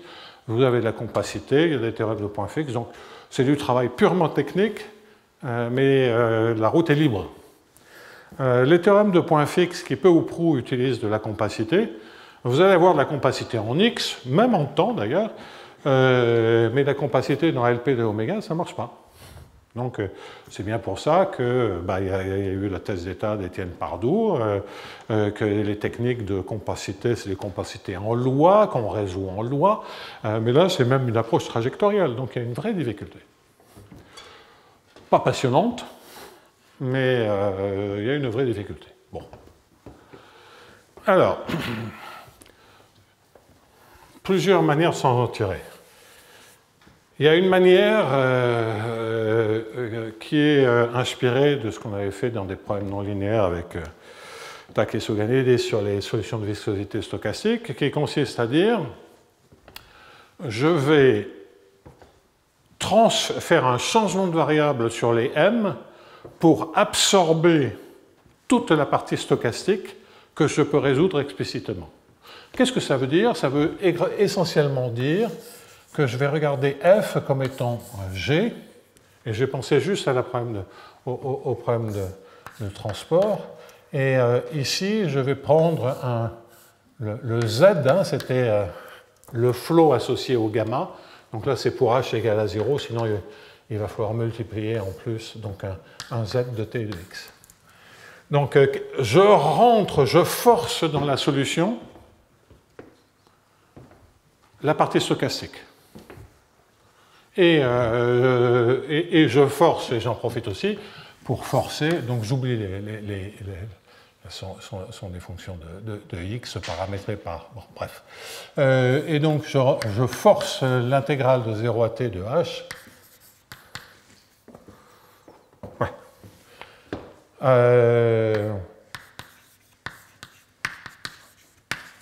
Alors, normalement, il faudrait que je fasse le transport, donc il faudrait que je dérive que je renormalise par le jacobien. Là, c'est comme si je regardais le problème qui n'est pas sous forme, conservative, mais bon. Je divise, il y a encore une correction. Donc ça serait, si je mets F0 ici, ça serait la solution si je n'avais pas les termes du second ordre, et si je n'avais pas le H. Ça serait la solution avec le G0 sans ça, s'il n'y avait que le H. Hein, c'est les deux blocs que l'on peut résoudre pratiquement explicitement. Bon, ben on force, on fait ce truc-là, et ce que l'on va avoir, c'est une équation aux dérivées partielles parabolique, paramétrée stochastiquement, plus y, bon, ça peu importe. Et celle-là, oméga par oméga, y par y, ben on peut la résoudre. Parce que c'est une EDP parabolique dans laquelle il n'y a plus de termes stochastiques. Donc on avait fait, pour des équations, pour les solutions de viscosité, on avait fait ce genre de transformation. Et la transformation est faisable parce que le bloc de transport est un bloc de transport linéaire. Donc là, il est relativement facile. On peut le faire même avec des blocs de transport non linéaires. On devait faire ça avec Takis, mais là, il faut résoudre le bloc par méthode des caractéristiques, donc c'est beaucoup plus lourd. Là, c'est relativement simple, c'est juste un flow. Donc c'est le genre de calcul qu'on faisait il y a longtemps, et on aboutit à une équation, à une EDP parabolique, et là, pour laquelle on peut résoudre. Bon. Ça, c'est une manière de voir les choses. On peut lire et on voit facilement qu'on a une solution régulière si on a une donnée initiale régulière, et puis après, on a les estimations a priori dont je vous ai parlé, et le tour est joué. Alors, ce genre de calcul, surtout quand vous devez écrire ensuite le terme d'ordre 2 dans l'équation parabolique, bon courage. Hein. Ce sont des flots de difféomorphisme, hein, les z de t et de x. Hein. C'est une des propriétés bien connues bi-lipschitziens, pas de manière uniforme, mais avec toutes les estimations que vous voulez sur l'espérance de la lipschitzianité de ces flots. Hein. Ça, c'est des résultats bien connus sur les flots stochastiques lorsque les coefficients sont réguliers. De sorte qu'il y a zéro problème pour écrire les choses. Vous pouvez parler de z-1. Hein, z-1, ce n'est pas z de moins t, hein, même si les coefficients ne dépendent pas du temps, parce que ce n'est pas réversible. Mais c'est quand même bien fichu. Ok, donc ça c'est une manière de contourner la difficulté pour se ramener coûte que coûte à une équation que l'on maîtrise, à savoir des EDP paraboliques. Je le répète, on l'a fait dans un cadre plus général pour la partie de transport stochastique pour des équations encore plus non linéaires. Donc je ne vous laisse pas sans rien pour lire la démonstration. Et il y en a pour 2 heures de calcul à faire que je ferai évidemment avec 10 000 erreurs pour écrire les équations explicitement. Ça, c'est le premier point. Deuxième point. Qu'est-ce qu'il y a? Plus fort. J'arrive pas à voir s'il ne sort pas des dérivés en espace de la fonction h. Quand tu fais... Tu as des dérivés de la fonction h, mais la fonction h, c'est supposé aussi régulière que tu veux. Ah, je crois qu'il était juste borné. Ah non, toutes les fonctions sont supposées régulières et bornées ainsi que toutes leurs dérivées. Donc toutes les fonctions, alors, bien sûr, tu vas avoir 2 ou 3 dérivés de h qui apparaissent. Oui. Non, donc, mais autant sur les autres, elles sont toutes régulières. Bon. Et à dérivées bornées. D'accord? Autant toutes les autres fonctions que h, on peut relâcher la bornitude. Parce que bon, si elles sont à dérivées bornées, elles sont à croissance au plus linéaire. Alors, bon, c'est pas vrai pour le AIJ, c'est pour la racine carrée du AIJ, mais peu importe. Mais le H, non, c'est ce que je vous expliquais tout à l'heure, le H, je ne peux pas relâcher. Il est borné, toutes ses dérivées seront bornées, etc. Hein. Donc, du coup, oui, le calcul est atroce, mais il ne présente aucune difficulté. Bon. Alors, une autre manière de travailler, ça va être de dire j'oublie les HSP, de toute façon je vais travailler dans HS et dans L2, au sens que des espaces L2 HS, étant entendu que si je fais dans HS, j'ai de la régularité qui permet de justifier les estimés HSP et étendre le résultat à HSP. Donc, c'est dire, vous faites un théorème d'existence central avec autant en mesurant la régularité dans l'échelle des espaces HS, et puis après, vous pouvez l'étendre grâce aux estimés a priori, aux HSP, aux LP, etc. Bon, alors, je vais en parler dans L2, mais il y a 0 problème. Et pour ça, vous faites une méthode de Galerkin, que vous allez projeter l'équation en équation en dimension finie. Ce qui va nous laisser la partie EDP va devenir une équation différentielle ordinaire, et comme c'est stochastique, ça va devenir un système en dimension finie d'équations EDP différentielles stochastiques, et là on pourra résoudre très simplement, puisqu'on va garder des estimations a priori, et on est en dimension finie. Alors, de façon à bien mesurer les chaînes de régularité, c'est bien de prendre l'espace, donc Hn, Hn, n ça va être la dimension, ça va être l'espace engendré, l'espace vectoriel engendré, alors on va travailler dans L2, hein. L'espace engendré par les n premières fonctions propres de moins Laplacien. Alors, Galerkin, on n'est pas obligé de spécifier en général dans quel sous-espace de dimension finie on projette. Là, comme on est quand même en train de travailler beaucoup avec des choses qui sont basées sur un moins Laplacien et qu'il faut faire un peu gaffe, on n'a pas beaucoup de marge dans les arguments. La seule marge, c'est le petit nu entre le AIJ et le 1,5 de gamma I, gamma J. Donc il vaut mieux pas trop perdre dans les discrétisations.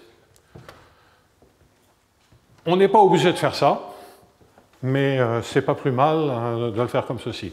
Alors, les fonctions propres de moins Laplacien, c'est aussi les fonctions propres de moins Laplacien moins 1, de moins Laplacien à n'importe quelle puissance S, c'est simplement la valeur propre qui change.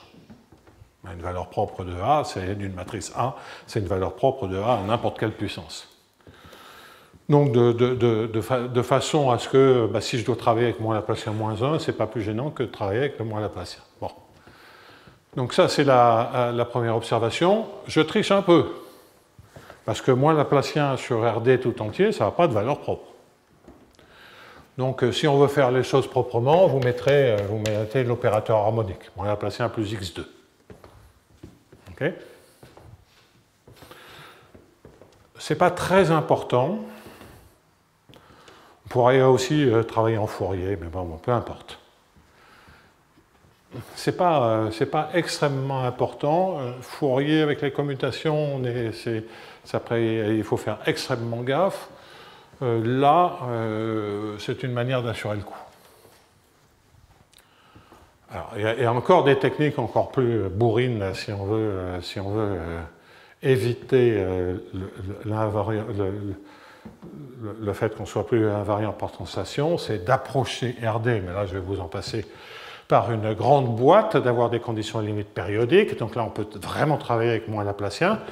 Et une fois qu'on a résolu l'équation de m dz avec un x qui est dans un grand cube périodique, on fait tendre le rayon vers l'infini, on a toutes les estimations que l'on veut. Bon. Donc je vais faire ça, mais il est bon de savoir qu'on a de la latitude là-dedans. Et donc je vais chercher maintenant un Mn qui typiquement est continu à valeur dans L2 en oméga fois Hn. Donc ça c'est la partie en x.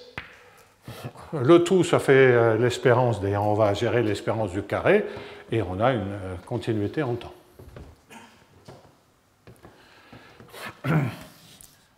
Et on projette. Qu'est-ce que ça veut dire? Alors, l'avantage que la projection... j'oublie le plus x2.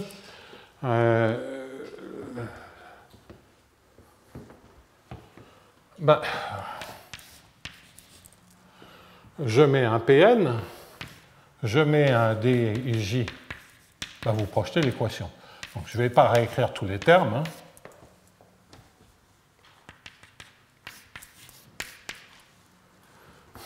Donc si vous voulez, Pn est dans Hn, il faut que le dmn il soit dans Hn pour que l'équation ait un sens. Et donc, vous projetez l'équation brutalement. Donc je continue, vous allez avoir un Pn de di, dj, gamma ij, m, n. Bon, il y a tellement de termes que je ne sais pas où j'en suis. D, bj, plus un Pn de hm. Donc là, c'est plus simple. C'est un hj dbj. Bon. Alors là, vous avez une équation différentielle stochastique en dimension finie, couplée avec une autre équation différentielle stochastique en y.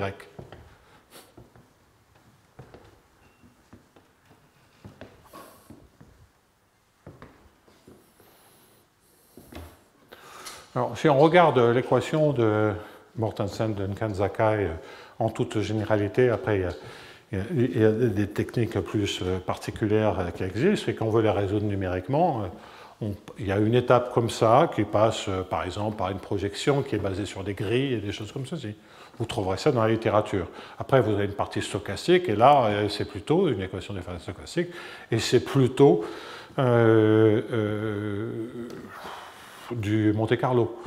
Donc, c'est quoi? C'est Monte Carlo plus discrétisation de type Galerkin, voire discrétisation de type grille, hein, élément fini ou autre. Et c'est donc pas spécialement original. Hein. Sur la partie parabolique, on fait ce qu'on sait faire et on rajoute la partie stochastique. Bon, ok, et ça marche. Il y a des articles qui montrent les estimations d'erreur, qui sont celles auxquelles on peut s'attendre, étant donné les estimations d'erreur que l'on a sur les méthodes de Monte-Carlo et les estimations d'erreur qu'on a sur l'équation de la chaleur. Donc c'est quelque chose qui n'est pas original, ce que je suis en train de vous raconter.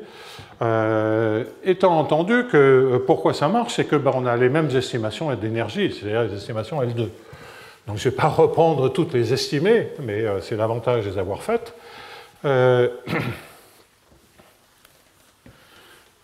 Et je vais vite expliquer pourquoi ça marche. C'est que lorsque vous prenez des mn carré, et puis je vais mettre tout de suite l'intégrale qui est là, parce que c'est la partie la plus la partie essentielle. Donc a priori, excusez-moi, des mn, oui là je l'ai fait passer de l'autre côté. Donc vous allez avoir 2 mn, pn, et puis là il n'y a aucun problème de justification, et les estimés que je vais montrer vont assurer l'existence en dimension finie. Dmn Pn. Donc, même si ça dépend que d'un nombre fini de coefficients, je fais les estimations comme si on était dans L2 tout entier. Évidemment, derrière, c'est une estimation sur un nombre fini de coordonnées. 2 mn pn de dij aij mn. Bon, je n'en montre qu'un parce que c'est tout le temps la même chose. Le fait, et c'est le truc habituel de projection, et c'est pour ça que je travaille dans l'espace de Hilbert, le fait que mn multiplie le pn de quelque chose veut dire que le pn, je peux l'enlever. Parce que mn est dans Hn. Donc le pn qui est ici, je peux le virer parce que mn est dans Hn. Et donc là, vous voyez que vous êtes ramené au calcul précédent. Il n'y a aucune différence. Tous les Pn qui sont dans l'équation, quand on multiplie par Pn pour mesurer la norme L2, je peux les virer parce que Mn est dans Hn. Et donc, c'est même estimation. Alors, vous voyez pourquoi je travaille dans L2, parce que si j'ai travaillé dans LP, ça ne marcherait pas. J'aurais un Mn à la puissance, je ne sais pas quoi, P-1 ici. Ça, ce n'est pas forcément dans Hn. Les projections, de toute façon, projection dans les sous-espaces de Banach, ce n'est pas la même chose, ce n'est pas aussi simple que dans les sous-espaces de Hilbert. Donc c'est, Galerkin, c'est bien connu, c'est très hilbertien. Bon, ça ne veut pas dire qu'on ne peut pas le faire. Hein. Si on y met les moyens, on peut toujours le faire. Mais en tout cas, là, il n'y a plus rien à faire. Donc le fait d'avoir fait en détail les estimés montre que les Pn qui sont là, je vais multiplier par Pn. Alors vous pourriez me dire, ah oui, mais les termes de Ito. Les termes de Ito, Pn est une contraction, donc ça ne pose aucun problème. Je vous en montre un. Les termes de Ito, c'est quoi? Vous allez avoir un Pn de Hn, de H, Mn, H est vectoriel, Mn est scalaire, donc je vais le sortir pour qu'on voit bien les choses. Donc c'est un Pn de ceci. OK? Non, c'est pas du tout ça. La norme n'est pas au bon endroit. Donc, c'est un Pn de Hn Mn norme au carré. Et Pn, c'est une projection. Donc, la norme du carré de la projection, la norme au carré de la projection est inférieure à la norme dont on part. C'est-à-dire, il n'y a pas de n ici, c'est-à-dire Hmn carré. Et même chose pour l'autre terme. Hein. Les termes de Ito, ça fait du Pn fois Pn. Et ça, c'est plus petit que la norme du truc sans la projection. Et de l'autre côté, on a éliminé les projections. Donc c'est vraiment exactement les mêmes estimés. Sur les termes de Ito, on a un tout petit peu gagné, puisque une projection est un opérateur qui est inférieur à l'identité, et que sur toutes les bonnes parties de l'équation, d'ailleurs sur les mauvaises, mais peu importe, le fait d'avoir multiplié Pn permet par Mn permet d'éliminer la projection. Donc vous voyez, voilà, je suis pas en avance. Vous voyez que Galerkin permet complètement de résoudre l'existence. Alors je vais, donc là on a démontré l'essentiel de ce théorème, qui ne se trouve pas dans la littérature. Hein. On est d'abord parce qu'on a une équation de Sakai plus générale et qu'ensuite ça n'a pas été fait avec ce niveau de généralité. Bien. Comme toujours, si vous reprenez soigneusement les démonstrations, vous pouvez lire exactement la régularité dont vous avez besoin pour ces résultats. Alors, sauf erreur de ma part, si vous travaillez dans L2, vous avez juste besoin d'une dérivée de tous les coefficients. Bon. Mais je n'ai pas vérifié tous les détails, mais en tout cas, ça peut se lire relativement facilement. Donc, je vais maintenant mettre en place ce dont on va parler la semaine prochaine, puisqu'il est déjà, on s'approche de la fin du cours. Donc, je vais introduire ces notations que je reprendrai la semaine prochaine pour qu'on voit un tout petit peu où on va.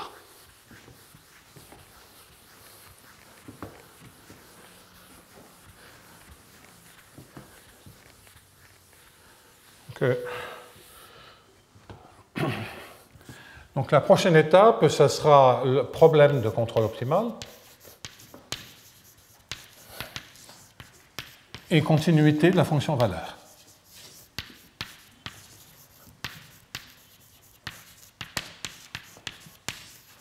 Alors ça, je ne vais pas tout de suite en parler de la continuité de la fonction valeur, mais pourquoi on isole cette question? C'est parce qu'on va avoir un problème de contrôle optimal qu'on va aborder par la programmation dynamique, on va en déduire une équation d'Hamilton-Jacobi-Bellman, et que pour faire des solutions de viscosité appropriées, on a besoin d'estimer de la continuité. Ce qui va poser un problème, hein, parce qu'on n'a pas d'estimation de stabilité en MY. Facilement par rapport à Y, mais après, ce qu'on a fait en M, c'était à Y fixé. Et typiquement, en général, la continuité d'une fonction valeur d'un problème de contrôle optimal, ça se passe par des estimations de stabilité du flot contrôlé. Donc, comment on va faire? Ça, il va falloir un peu travailler. Ce ne sera pas très compliqué. Et puis, ça va nous occuper quelques temps. J'écrirai aussi, je pense que ce sera un peu plus d'un cours, j'écrirai aussi l'équation de HJB la semaine prochaine. Et puis après, dans le reste du cours, ce sera se battre à mort avec cette équation de Hamilton-Jacobi-Bellman. Bien. OK. Donc c'est le programme jusqu'à... Donc j'anticipe déjà la fin du cours, mais il y a un peu de boulot d'ici là. Donc le problème de contrôle optimal, et j'arrête là-dessus, donc j'écris les équations, et là maintenant je balance toutes les dépendances.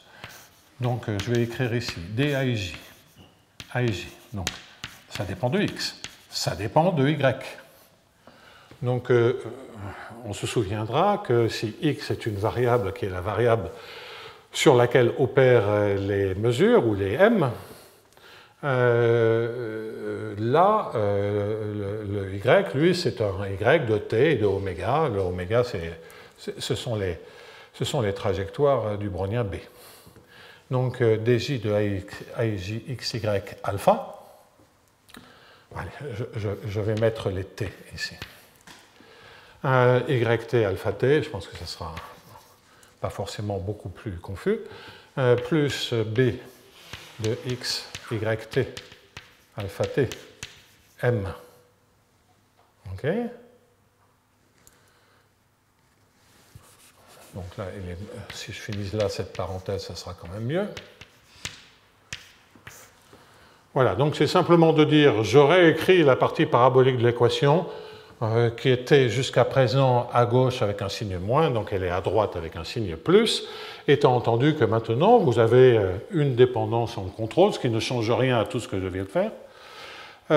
Donc sur le alpha t, bien, m, donc tout ça c'est du dt. Vous avez ensuite un di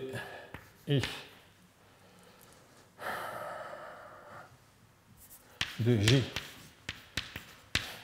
Bon, vu que je n'ai pas été très précautionneux, que ce soit un dg ou un di, mais c'est le bon, c'est le j. Mais enfin, bon, peu importe. C'est pas lumineux. dbi. C'est un gamma transposé dB. Hein, c'est comme ça que je le vois. Et plus, hein, h et x, yt, alpha t,